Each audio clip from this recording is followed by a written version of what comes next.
The acrid smell of smoke mingled with the sharp scent of betrayal. I stood across the street, leaning against my car, the hotel in front of me illuminated by the flickering red of firetruck lights. In the chaos, a man and a woman, stark naked, clutching bedsheets like shields, stumbled onto the pavement. They were panicked, humiliated, and exposed. The man's name was Tyler. The woman? My wife, Emily. It started as a gut feeling, those late nights at work, the secretive texts she swore were from her boss, and the new lingerie I'd never seen outside her dresser drawer. But it wasn't until I found a hotel receipt in her purse, a boutique place she'd never mentioned, that the truth started unspooling like a thread in my mind. That was 2 days ago. I'd followed her tonight, watching her check into the same hotel. Her laughter, carefree and bright, grated against my ears as she walked in with Tyler, a man whose face I'd come to know all too well from her social media. I wasn't going to let it go. At first, I thought of bursting into the hotel room, catching them in the act. But rage, cold and calculating, whispered a different plan in my ear. I crept to the alley, found a dumpster near the service entrance, and set a small fire in the trash. Enough to trip the fire alarm but not enough to cause real damage. The fire alarm wailed, piercing through the night. It worked faster than I expected. Emily and Tyler bolted from their room, bed sheets flapping behind them, oblivious to the sea of onlookers gathering on the sidewalk. Phones were raised. Pictures and videos were taken. I snapped my own shots, the moment burned into my camera roll and my soul alike. As the firefighters doused the flames, I got back in my car. My hands were steady, my mind clear. Emily's humiliation was only the beginning. It was time to prepare for the real reckoning. The drive home was silent, but my mind roared louder than the engine. The photos of Emily and Tyler, her clutching a bedsheet like it was armor, his smug face twisted in panic, were seared into my brain. I should have felt satisfaction. But instead, a hollow ache spread through my chest. When I pulled into the driveway, our house loomed in the darkness, every window glowing softly. It used to be my sanctuary. Now it felt like a tomb. I stepped inside, tossed my keys onto the counter, and poured a glass of whiskey with trembling hands. Emily would come home eventually. She had no idea I was behind the fire alarm fiasco, and that was my advantage. I just had to wait. Hours passed before I heard the familiar sound of her key in the lock. The door creaked open, and Emily stepped in, still wearing her little black dress, makeup smeared under her eyes. She froze when she saw me sitting at the dining table, whiskey glass in hand, phone face down beside me. "You're still up?" she asked, forcing a casual smile. "Couldn't sleep?" I stared at her, and something in my face must have given me away. Her smile faltered. "Where were you tonight, Emily?" I said evenly. She hesitated, clutching her purse like it held all her lies. "Work dinner." It ran late. A slow nod.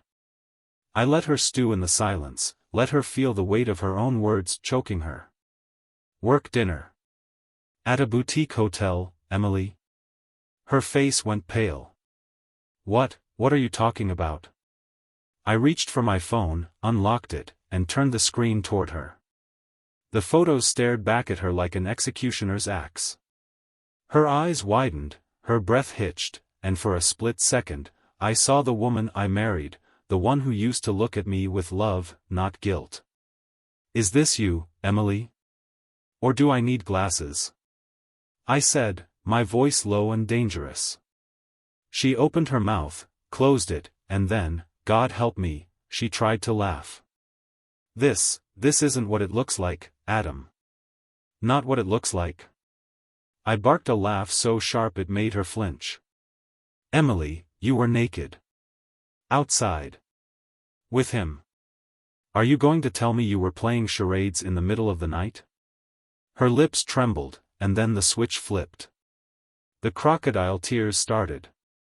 "I'm sorry, Adam. I made a mistake. No, he manipulated me. I didn't want this. I love you. The audacity nearly knocked me out of my chair. You love me? You love me, Emily? You humiliated me. In public. Did you even think about me when you were rolling around in hotel sheets with him?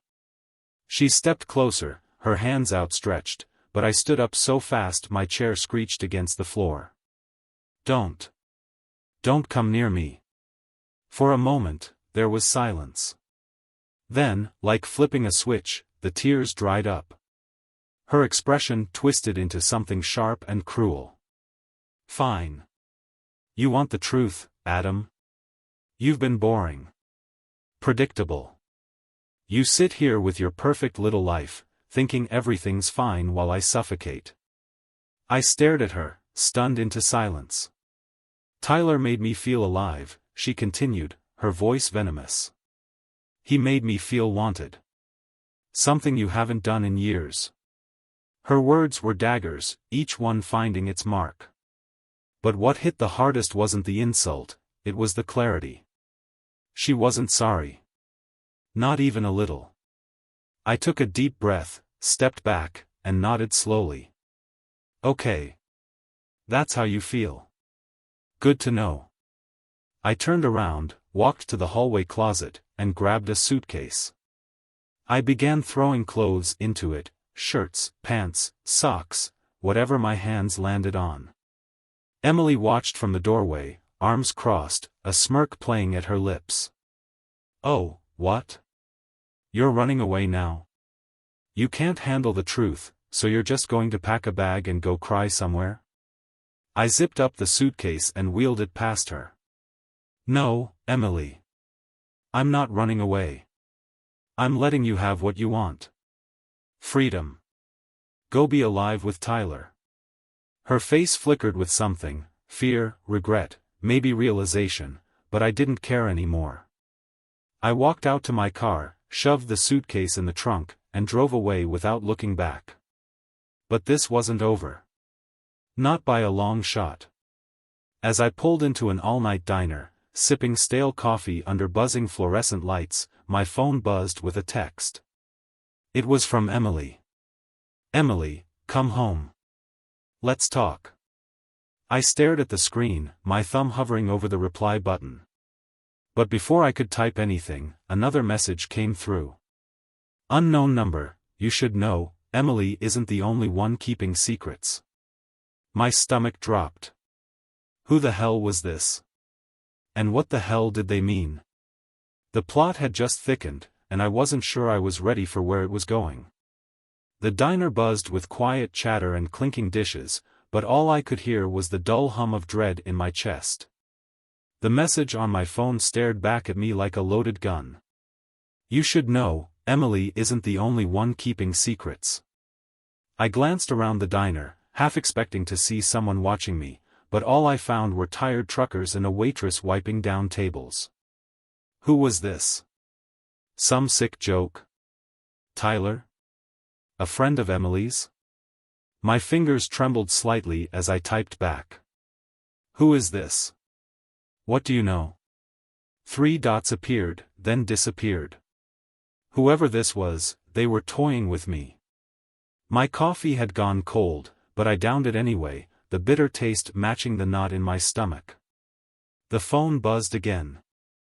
Unknown number, meet me at the Ridgeview Motel, room 12. Midnight. Come alone. I checked the time, 11:15 p.m. Ridgeview was about 15 minutes away. Every rational part of me screamed to ignore it, to let this go. But I couldn't. Whatever this was, it felt like another piece of the puzzle. I tossed a crumpled 20 on the table and walked out into the cool night air. The Ridgeview Motel looked like something out of a true crime documentary. Flickering neon sign, peeling paint, and a front office that reeked of stale cigarettes. Room 12 was at the far end, the dim glow of a single bulb illuminating the door. I knocked twice. No answer. My phone buzzed again. Unknown number, it's unlocked. Come in. I pushed the door open slowly. The room was dark, the faint scent of cheap perfume hanging in the air. The only light came from a cracked bathroom door, casting long shadows across the dingy carpet. "Hello?" I called out, my voice low. "Close the door," came a woman's voice from the shadows. I did as I was told, my heart hammering in my chest. From the bathroom emerged a woman, late 20s, brunette, sharp features, dressed in ripped jeans and a leather jacket. She looked exhausted, her makeup smudged around tired eyes. "You're Adam, right?" she said, crossing her arms. "Who are you?" She hesitated, biting her lower lip before speaking. "My name's Sarah." "Anne. Tyler's my husband." I froze. My brain struggled to process her words. "What did you just say?" "Yeah," she continued, letting out a bitter laugh. "The guy your wife's been rolling around with? He's my husband. And just like you, I found out the hard way. I felt like the floor had been ripped out from under me." "How did you find me?" Sarah shrugged. "Same way you probably found them. Suspicious behavior, secret meetings, receipts. Tyler's not as slick as he thinks he is. I've been watching him for weeks. Tonight, I saw you outside the hotel. Saw what you did. The fire alarm thing? That was bold." I leaned against the wall, rubbing my face with both hands. "So why call me? Why drag me out here?" Sarah stepped closer, her voice low and sharp. "Because Adam, they're not just having an affair. There's something else going on. Something bigger." "What do you mean something bigger?" I asked, narrowing my eyes. She pulled out her phone, scrolled through her photos, and handed it to me. On the screen was a picture of Tyler and Emily, but they weren't in a hotel room. They were sitting in a high-end restaurant, laughing with a third man I didn't recognize. The timestamp was from 2 weeks ago. "Who's the guy?" I asked. Sarah shook her head. "I don't know. But I've seen them with him 3 times now. They meet at fancy places, act all businesslike, and then, well, you know how it ends." I felt a cold chill creep up my spine. "Are you saying this isn't just an affair?" She nodded. "I think it started as one, but now it's something else. I've overheard pieces of conversations. Money. Deals. Something illegal, Adam. Tyler's involved, and your wife is right there with him." My head was spinning. I had come here expecting a confrontation, maybe some sordid details about their affair, but this? This was something else entirely. "So what do we do now?" I asked, my voice barely above a whisper. Sarah smirked. "Oh, Adam. We're not doing anything. You're going to figure out what's going on. And when you do, you're going to let me know." She turned toward the door, but I grabbed her wrist. "Wait. Why me? Why don't you handle it yourself?" She pulled her arm free and stared at me with icy determination. "Because Tyler doesn't suspect you yet. Emily doesn't either. You're the perfect wild card. Use it." With that, she slipped out the door, leaving me standing alone in the stale motel room, 1,000 questions spinning in my head. I sat down on the edge of the bed, my phone clutched in my hand. My wife wasn't just cheating on me. She was tangled in something dangerous. And now, whether I liked it or not, I was tangled in it too. The night outside felt darker than before, and somewhere deep in my gut, I knew, this was just the beginning. The drive home felt longer than usual. My knuckles were white against the steering wheel, my mind racing with Sarah's words. Illegal deals. Money. Tyler. Emily. It wasn't just a messy affair, it was something much darker. And I had been living next to this ticking bomb, completely blind. When I pulled into my driveway, the house was dark. Emily's car was in the garage, and the faint glow of the living room TV flickered behind the curtains. I walked inside, heart pounding, and found her curled up on the couch in pajamas, sipping wine like nothing had happened. "You're back late," she said casually, not even looking away from the screen. I clenched my jaw, fighting the urge to scream. She's playing normal. She thinks she's untouchable. "Where's Tyler tonight?" I asked, my voice sharp. Her head snapped toward me, eyes narrowing. "What did you say?" "You heard me." I stepped closer, towering over her. "Where's your friend tonight, Emily?" She stared at me for a moment, wine glass halfway to her lips, before placing it gently on the coffee table. "Adam, are we really going to keep doing this? You've already punished me enough with that stupid hotel stunt. Grow up."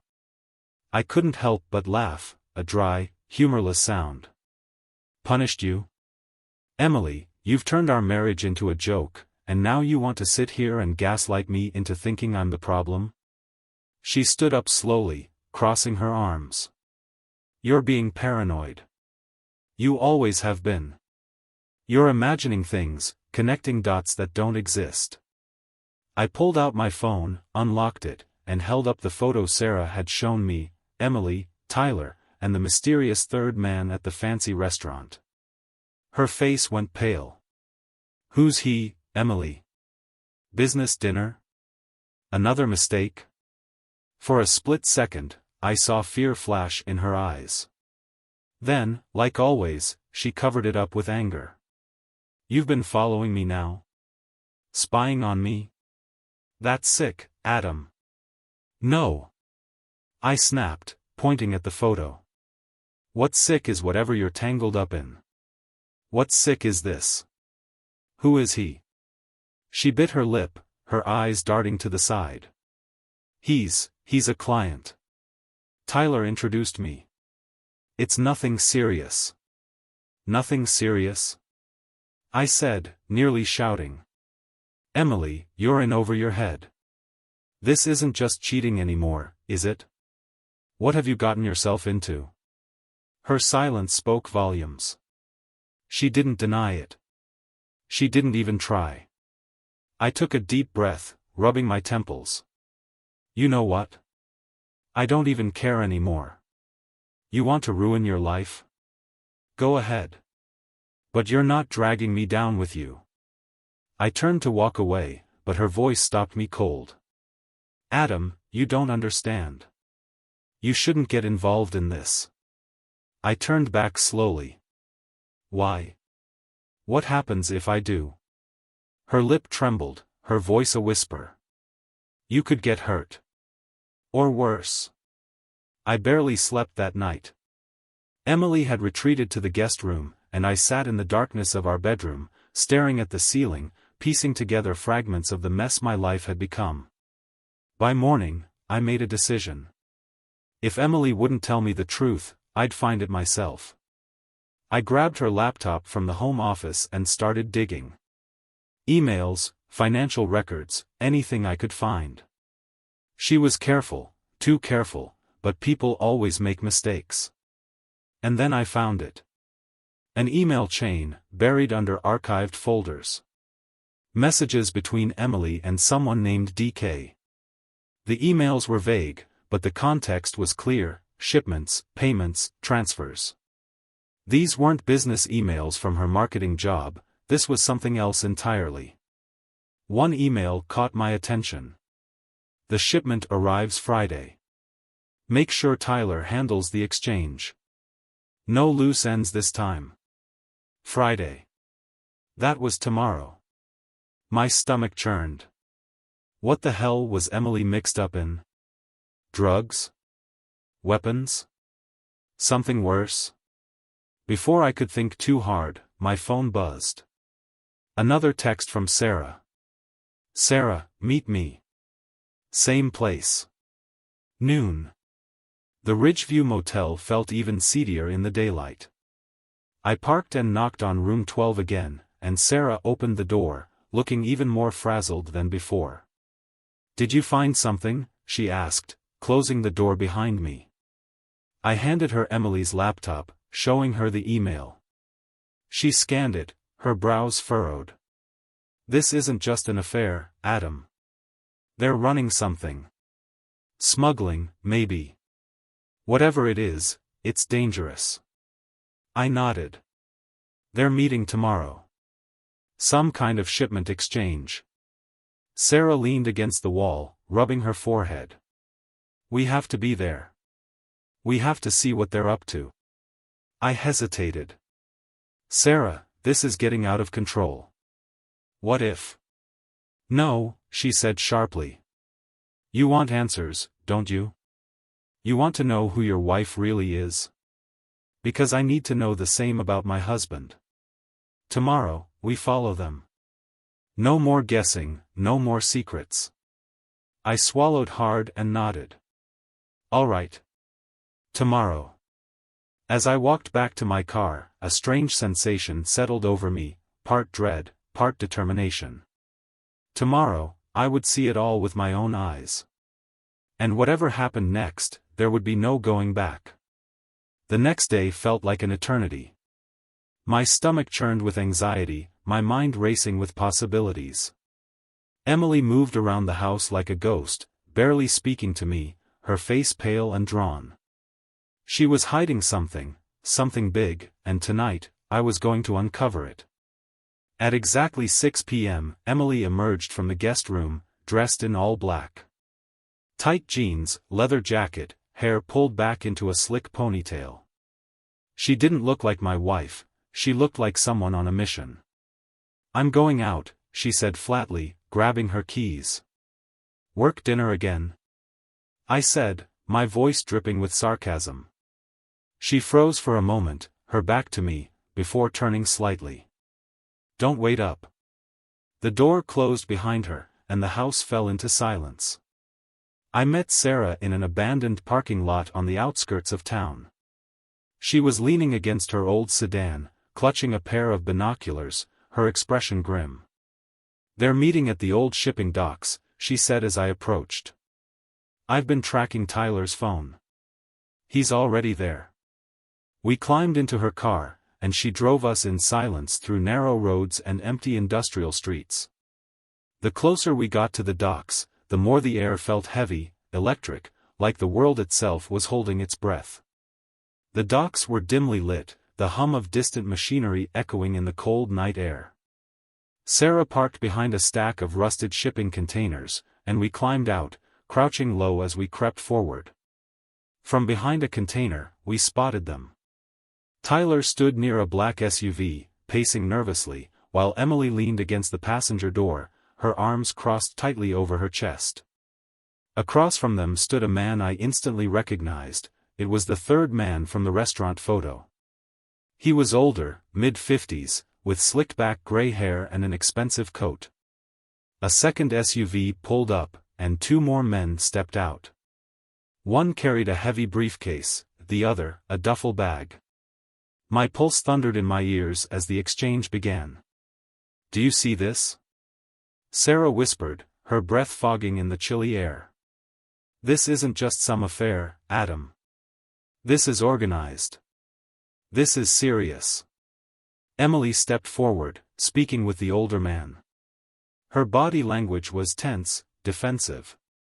I couldn't hear what she was saying, but she pointed at the briefcase, then back at Tyler. The older man suddenly grabbed her wrist, yanking her close. Tyler stepped forward, trying to intervene, but one of the other men pulled a gun and aimed it at him. My breath caught in my throat. "Jesus Christ," Sarah whispered. We had to get out of there. Whatever this was, it was spiraling out of control. But then, Emily did something I never expected. She pulled a small pistol from inside her jacket and aimed it squarely at the older man's head. The entire scene froze. "What the hell is she doing?" I hissed. Sarah shook her head, eyes wide. "I don't know, but she's either incredibly brave or incredibly stupid." Emily spoke again, her voice sharp and commanding. After a few tense seconds, the older man released her wrist, nodded slightly, and stepped back. The gunman lowered his weapon. Tyler took the briefcase, Emily took the duffel bag, and they both climbed back into their SUV. The other men got into their cars and drove off into the night. Emily and Tyler's SUV started moving, and Sarah grabbed my arm. "We have to follow them. Now." We sprinted back to her car, jumped in, and tailed the SUV from a distance. They drove away from the docks, heading out of town, down dark, winding back roads that led deeper into the countryside. Finally, they pulled into the parking lot of a small cabin surrounded by thick trees. No lights. No neighbors. Just darkness. "They're meeting someone else," Sarah said, gripping the steering wheel tightly. We watched as Emily and Tyler got out, carrying the briefcase and duffel bag into the cabin. I made a decision then, a stupid, reckless decision. "I'm going in," I said, opening the car door. "Are you out of your mind?" Sarah hissed. "They have guns, Adam." "I have to know," I said, my voice trembling but firm. I crept through the woods, Sarah reluctantly following behind me. The cabin's back door was slightly ajar, light spilling out onto the forest floor. I crouched by the window and peeked inside. Emily and Tyler stood by an old wooden table. The briefcase was open, stacks of cash spilling out, while the duffel bag revealed tightly wrapped packages, drugs. This is insane," Sarah whispered behind me. Tyler paced nervously. "This isn't going to work, Em. These guys don't play around." Emily leaned forward, her voice low but steady. "We do the drop tomorrow, Tyler. We get the money, and we're out. After that, we disappear. No more games. Disappear." They were planning to run. To leave everything, and everyone, behind. I felt a cold weight settle in my chest. Emily wasn't planning to come home. Not to me. Suddenly, Sarah's phone buzzed loudly.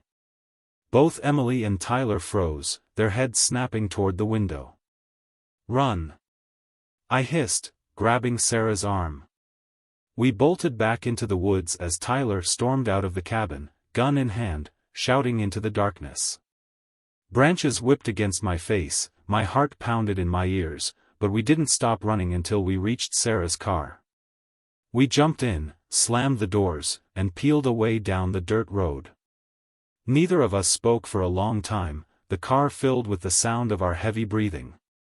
"They were going to run," I said finally, my voice hoarse. "She was going to leave me." Sarah's knuckles were white against the steering wheel. "Adam, this isn't just an affair. It's a ticking bomb. And it's about to go off." We drove in silence, the weight of what we'd seen settling heavy on our shoulders. This wasn't over. Not even close. The drive back was a blur. Sarah's knuckles turned pale against the steering wheel, and I stared blankly out the window, my mind reeling from what we had just seen. Drugs. Cash. Guns. My wife, the woman I had shared a bed with for nearly a decade, was planning to disappear into the shadows with Tyler. We pulled into an empty gas station parking lot. Sarah cut the engine, her hands trembling. They were going to run, Adam. Tomorrow. They were going to vanish, and neither of us would have had answers. Or closure. I leaned my head against the window, the glass cold against my forehead. She was never planning to come back to me, Sarah. She's already gone. Sarah turned to me, her face a mix of pity and determination. We can't let them disappear, Adam. We need to stop them before they get away with this. We have to go to the police. The thought crossed my mind too, but it felt wrong. The police would open an investigation, sure. But Emily and Tyler would be tipped off the moment anything seemed out of place. No. This needed to end my way. I'm not going to the cops, I said firmly. Sarah's eyes widened. What? Why not? Adam, they're dangerous. This isn't just about infidelity anymore, it's about crime, organized crime. You could get hurt. I turned to face her, my voice low and steady. Sarah, if I'm going to end this, I need to do it on my own terms. I need her to know that I was the one who stopped her. I can't just let her disappear into the night and become another ghost. Sarah sighed heavily and leaned back in her seat. Then what's the plan, Adam? The plan was reckless. Stupid, even. But it was the only thing I could think of. At dawn, I parked my car a mile away from the cabin. Sarah refused to let me go alone, so she was perched in the woods with binoculars, watching everything from a safe distance. The air was sharp and cold, and the ground was wet with morning dew. I crept up to the edge of the tree line, peering at the cabin. Tyler was outside, smoking a cigarette. Emily was nowhere in sight, but I could see her shadow moving inside through the window. I clutched the small handgun Sarah had given me, a relic from her father's safe. My hand shook around the cold metal, but I wasn't planning to use it. Not unless I had no choice. I waited until Tyler went back inside, then made my move. I slipped around the side of the cabin, pressed my back against the wooden wall, and peeked through a crack in the curtains. Inside, Emily and Tyler were packing, shoving stacks of cash into bags, wrapping up the small white packages of drugs, and checking their weapons. This was it. They were ready to disappear. My heart hammered in my chest as I quietly tested the back door. Unlocked. I stepped inside, my breath hitching as the wooden floor creaked beneath me. Emily's back was turned as she stuffed cash into a duffel bag. Tyler was bent over a crate in the corner, sorting through more contraband. I raised the gun, my voice sharp and cold. Don't move. Emily froze instantly, her shoulders stiffening. Tyler turned around slowly, his face twisting into a sneer. Well, look who grew a spine, Tyler said, his voice dripping with mockery. Emily turned to face me, her face pale but her eyes sharp with something cold, something I couldn't recognize. Adam, what are you doing here? What am I doing here? I spat. What the hell are you doing, Emily? Drugs? Guns? Running off with him? This is what our marriage came down to. Emily took a step forward, her hands raised. Adam, just put the gun down. You don't understand what you've walked into. Oh, I understand plenty, I said, my voice trembling but firm. You were going to leave me. You were going to vanish, and I'd be left with nothing but your lies and this mess you've created. Tyler smirked, stepping forward. You don't have the guts, pal. Put the gun down and walk away before you do something stupid. Emily shot him a warning glance. Tyler, shut up. But I could feel it, this was slipping out of my control. Tyler was too cocky, Emily too calm. They thought they had the upper hand. You know what? I said, my voice cracking slightly. I'm not leaving. Neither are you. You're going to explain every damn detail to me, right now. Suddenly, Tyler lunged. Instinct took over. I pulled the trigger. The shot rang out, deafening in the small cabin. Tyler stumbled backward, clutching his shoulder as blood seeped through his shirt. Emily screamed, her hands flying to her mouth. For a moment, everything froze. My ears were ringing, my hand trembling around the gun. Tyler collapsed into a chair, groaning in pain. Emily's face contorted into pure rage. You idiot. Do you realize what you've done? I've stopped this nightmare from spiraling even further, I said through gritted teeth. But Emily's reaction wasn't what I expected. She glanced at Tyler, then back at me, her lips curling into a snarl. You're dead, Adam. You just signed your death warrant. Before I could process her words, Emily reached behind her and pulled out her own gun. Time slowed. I ducked behind an old armchair as Emily fired twice. Bullets tore into the wood above me. Tyler, clutching his bleeding shoulder, shouted, "Stop, Emily. Just stop." But Emily wasn't stopping. She was in full panic mode now, her face wild with desperation. I crawled towards the back door, my heart hammering in my chest. Tyler's voice cracked through the chaos. "Emily, if you keep this up, we're both screwed." And then, sirens. Far off in the distance, but growing louder. Sarah. She must have called the police when she heard the gunshots. Emily froze, her gun lowering slightly as the sound of approaching sirens filled the cabin. "Adam," she said, her voice trembling, her eyes wide with something resembling regret. "You shouldn't have come here." She turned, grabbed a duffel bag, and sprinted out the front door into the trees. I didn't follow. I couldn't. I slumped against the wall, my hands shaking, my ears still ringing from the gunfire. Outside, the sirens grew closer. This was far from over. But Emily was gone. And I wasn't sure if I'd ever see her again. The cabin was a war zone, shattered glass, splintered wood, the acrid smell of gunpowder hanging heavy in the air. Tyler sat slumped in a chair, his hand pressed against his bleeding shoulder, sweat pouring down his face. Outside, the wail of police sirens grew louder, lights flashing through the dirty windows like an ominous disco ball. I couldn't move. My knees felt like jelly, my hands still clutching the gun, my fingers locked around the cold metal. Tyler's blood pooled on the wooden floor, dark and glistening under the flickering cabin light. "Adam," Tyler wheezed, his voice weak but steady. "You have no idea what you've just stepped into." The door burst open, and 4 officers stormed in, guns drawn, flashlights blinding me. "Drop the weapon. Hands in the air." I obeyed, the gun clattering to the floor as I raised my shaking hands. 2 officers tackled me to the ground, knees digging into my back, cold metal cuffs snapping around my wrists. "Where's the woman?" one officer barked at Tyler.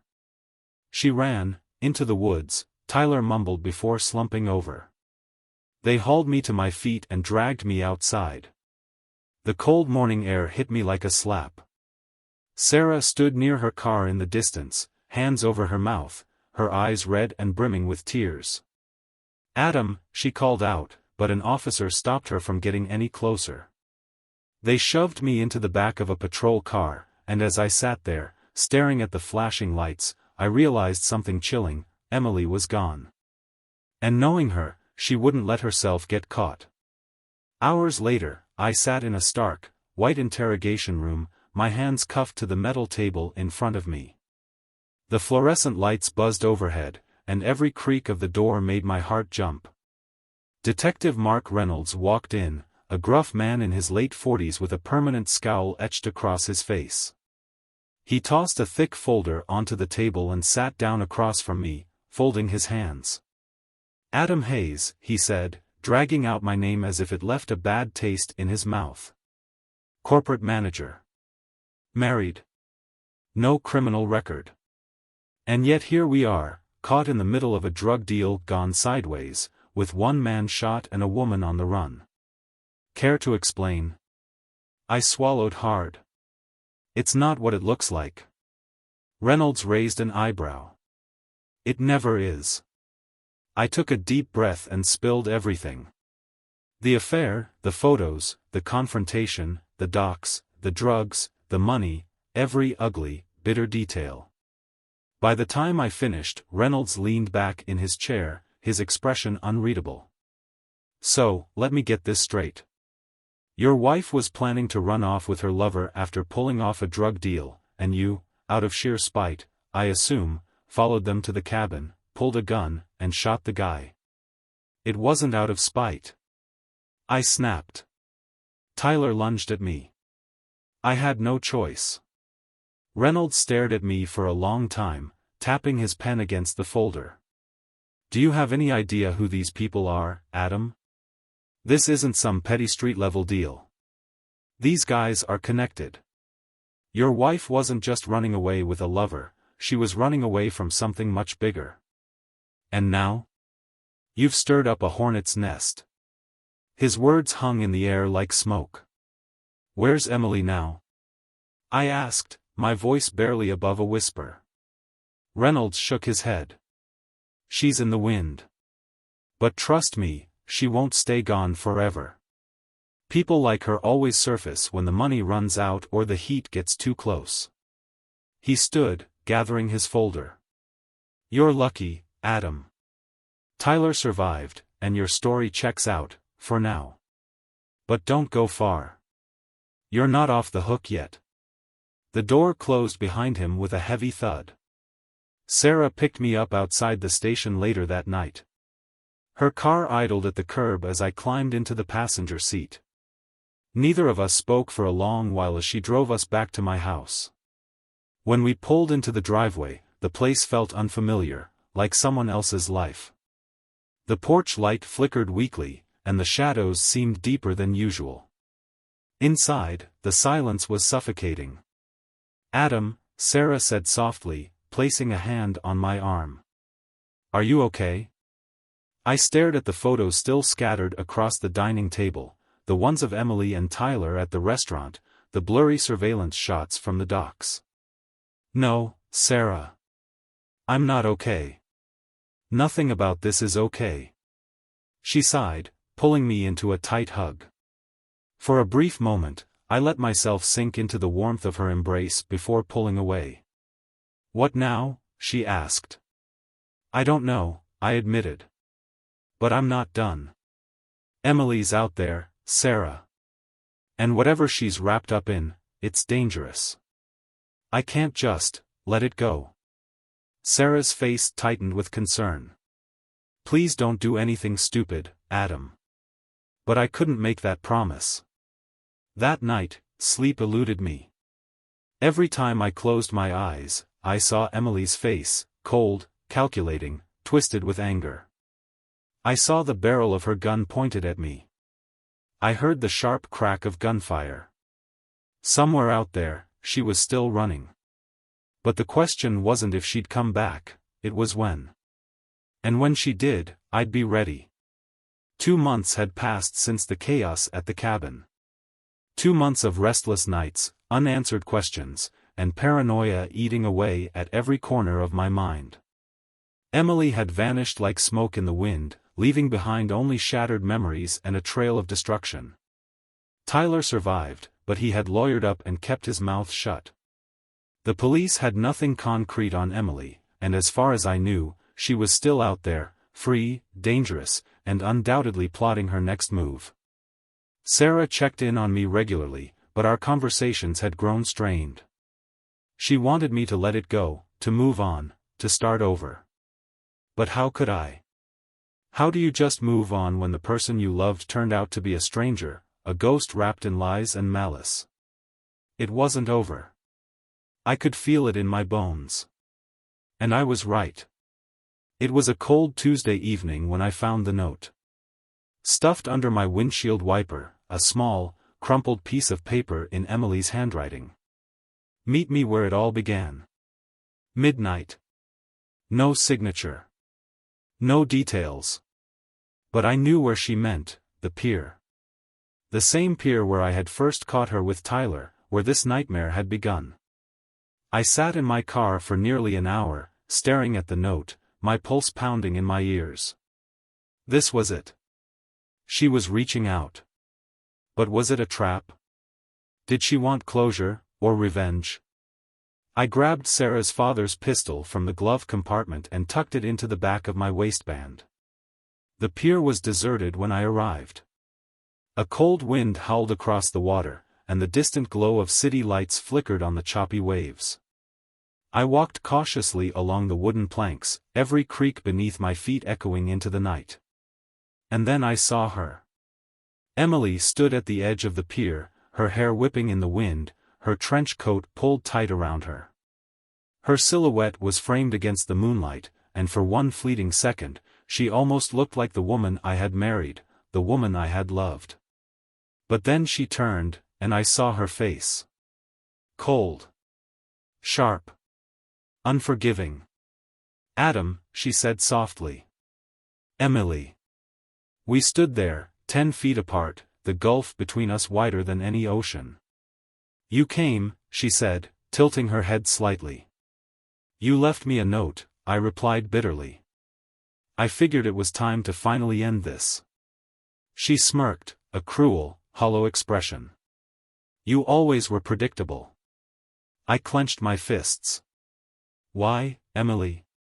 Why all of this? The affair, the drugs, the lies. Did you ever love me, or was I just another tool to be used and discarded?" For a moment, something flickered in her eyes, regret, maybe, or something close to it. But it was gone just as quickly. "It started out real, Adam. But then, life happened. Opportunities happened. And Tyler, well, Tyler knew how to offer me something you never could." "Money?" I spat. "Freedom," she corrected. I shook my head, my voice trembling with anger. "You call this freedom? Running from city to city, looking over your shoulder, living in fear? That's not freedom, Emily. That's prison." She sighed, stepping closer. "It doesn't matter now. Tyler's gone.